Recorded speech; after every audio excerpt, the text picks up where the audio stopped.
Mahirap talaga maging taong bahay. Boring. Subukan mo kayang mag-aliw. Bakit hindi ka manood ng TV? Problema mo lang kung ayaw mo yung palabas.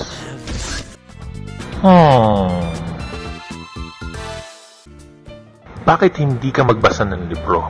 Isang magandang libro. Okay yan para sa rapid mental development.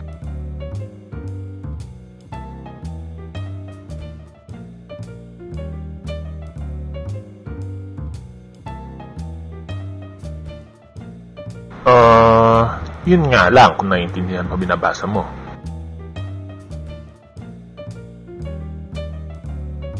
Okay lang yun, marami ka pa naman magagawa. Relax. Surf the net. Marami kang makaka-chat dyan. Problema lang kung nasira ang computer mo.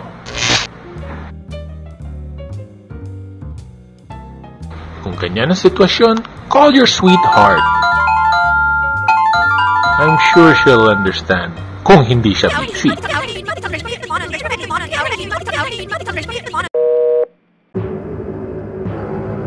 Problema ang stress. Kailangan magpapawis, mag-exercise, at tumakbo. Mag-iingat ka nga lang, kundi madidisgrasya ka. Kung ikay taong bahay, walang palabas sa TV, maganda, di mo maintindihan ang binabasa mo, nasira ang computer, galit ang nobya mo, at nadisgrasya ka pa, huwagin ang barkada, and magkape. Perfect.